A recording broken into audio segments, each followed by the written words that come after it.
Welcome back, folks. This video is about the Nikon D800E. For people who aren't aware, back in 2012, yes, it is an old camera. That is when this camera was released.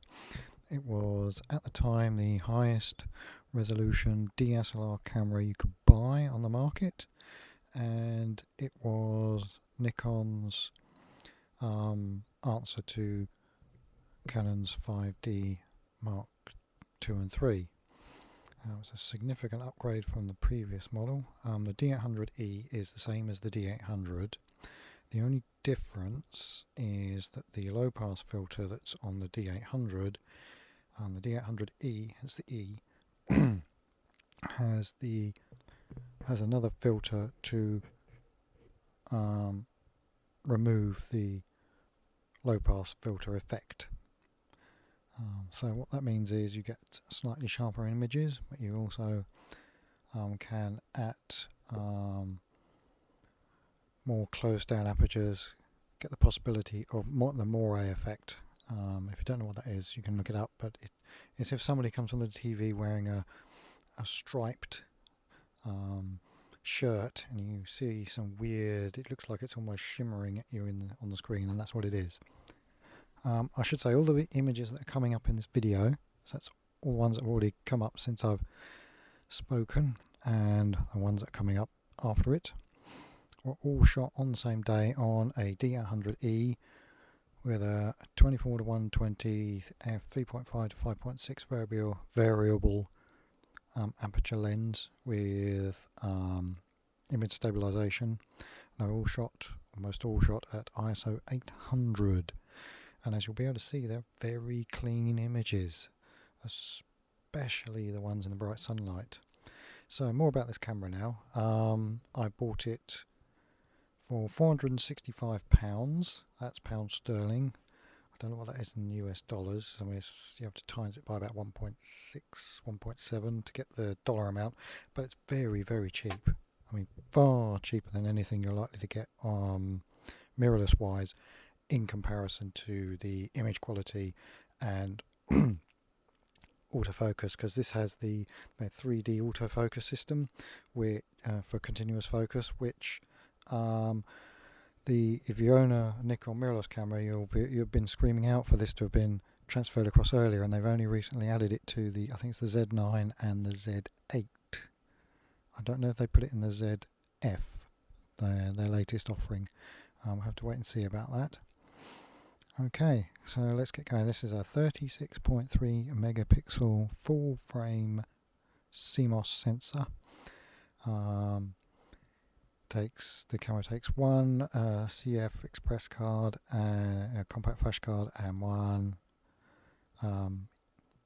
SD card. That's UHS 1, but it will take UHS 2 cards because UHS 2 cards are backwards compatible.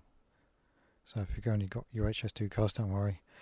If you have a UHS 1 card, you can buy them for peanuts. They're very, very cheap. And yeah, it only shoots HD video, because back in those days video wasn't as important as image quality for still. Now, obviously, in the intervening years, is that even a word? Okay, in the intervening, I think that's the right one, intervening years, video has become more and more important, more and more available. Certainly when you get to like 2017 onwards, that's when video was being HD was going over to 4K, such as the 5D Mark IV, Canon's 5D Mark IV. So yes. Okay, so why did I pick this camera? Well, it was dead cheap, and I'd had the D800, which is like I mentioned earlier, the other version of this camera. I'd had one of those before. It was my first full frame camera, and I got some great shots with that camera. As you can see from the shots we're going through at the moment, the dynamic range of that sensor is just so good. I mean, I set it to like I said, ISO 800 and a third of a stop underexpose, a third of a stop compensation, so it would underexpose by a third of a stop because it was on aperture priority, so I had nice fast shutter speeds all the time, which helps with the sharpness. You'll be able to see even on the not the best of lenses, I would have to say. It was a very cheap lens off of eBay, which is where I got the camera from as well, funnily enough. But it gets the job done, especially if you're only printing, if you're only putting it up on the internet. If you're not going to pixel peep, you really don't need super sharp edge to edge lenses. And to be quite honest, you don't need super sharp edge to edge lenses anyway. If you're doing landscape photography, which this would be a very good camera for, then you can focus stack to get all that edge to edge sharpness by simply changing the area of focus and the aperture if you want to as well, but I wouldn't. Just stick to the focus. So yes,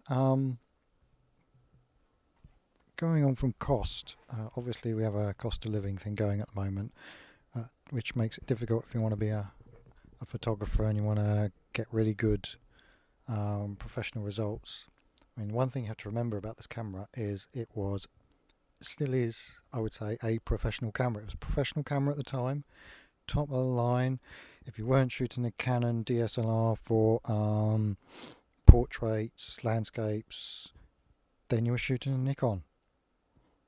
It was that simple. Now, of course, Sony have come in, they've crashed the party with their mirrorless cameras, but the problem with mirrorless cameras is they are expensive and they do eat batteries. Even the really good ones, even the Sony ones with their Z batteries, which are very good, they still eat batteries a lot faster than a DSLR for one simple reason: they have to power more. You've got the screen, the EVF, and of course a DSLR, I don't have that. It's just an optical viewfinder, and you could turn off image review, so you're not stuck with an image popping up every time you take a picture as well. So yeah, what really impresses me about this camera is the dynamic range of the sensor. I mean, I have an import preset for Nikon stuff, and I basically have it set to pull out everything there is in the shadows, so pull up all the shadows and pull down all the highlights, so that everything in the highlights that can be recovered is there.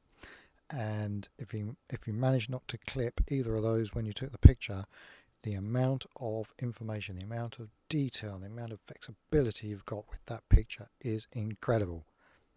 Just incredible. So I would say if you're a potential photography student, or you want to get into photography and you're looking for your first camera and you don't want to spend thousands and thousands on the latest tech, which you don't need, to be quite honest, then but you still want like full frame, and you maybe you want to do film photography at the same time. That's the other thing with this camera. It will take the f-mount lenses because it's the f-mount on the camera. Though there are some caveats to that. You can take the AI lenses but not the pre-AI, because there's something, part of the mechanism sticks out more and it will damage your camera. But you can take the AI manual focus lenses and the AFD lenses, which are the ones previous to the later more recognizable AFS lenses that you can get for Nikon. And that's the other thing, they're a lot cheaper. F-mount autofocus lenses are cheaper because there's loads and loads of them. They've been making them for donkey's years, for decades. So you'll find a plethora, mountain of lenses to choose from in various conditions at various low prices, a lot cheaper than those mirrorless lenses as well. Some will come with what they call vibration reduction, which is their version of image stabilization, as you would have on a Canon lens. Can't remember what it's called on the Fuji, but anyway, the lenses are cheap and plentiful, and there's a huge used supply out there which you just don't have because mirrorless hasn't been around long enough. And then of course if you decide that you want to move on to mirrorless after this, then if you stick with Nikon, then they have the FTZ adapter, so you can adapt all your F mount lenses onto their Z mount, so you don't have to go and buy a whole load of new glass.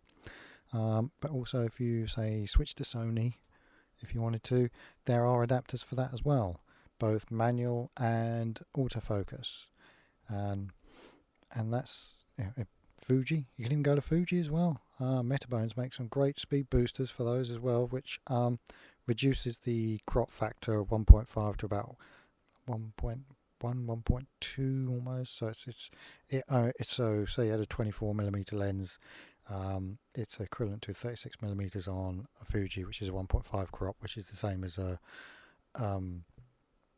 Nikon APS-C camera.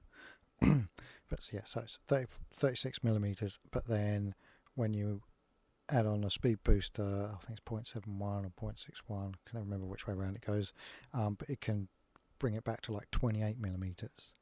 So you lose a little bit, but not a lot. And the bonus is you get lenses that you already know how to use, you already know how they perform, because you would have learnt a lot about them when you were using them on your DSLR to start with.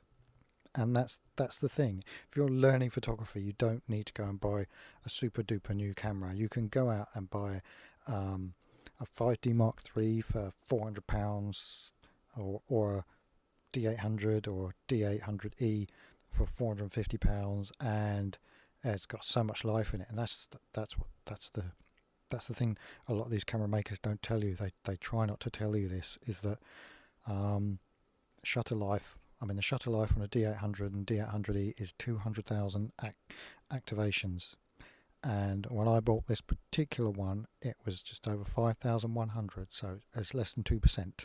So I got over 97, 98% of that shutter life left, which at the rate I shoot will take me a decade at least to get through, probably more than that. So yeah, there's great advantages to using older equipment, especially the more professional level older equipment like this camera. So yes, that's all I can really say about this. If you have any questions about this kind of topic, I can do another video on it if you like. I have bought new cameras before, but for the most part I buy used but very good conditions. I've not had a dud yet, cross my fingers. I've managed to get a good camera every time. You know, there's certain things you should look out for.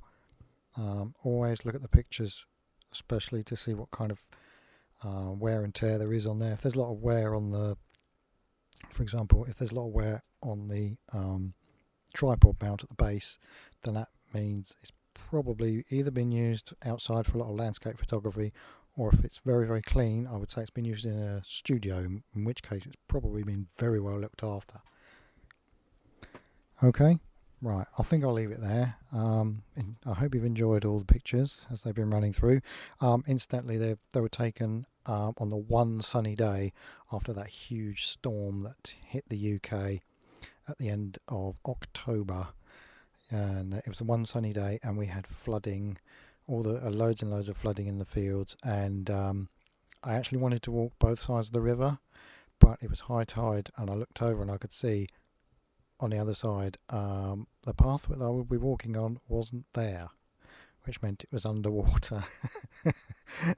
So, you know, I didn't bring any wellies, plus it's a tidal river and quite dangerous. Okay, right, I think that's it for now. Until next time, I'll see you then.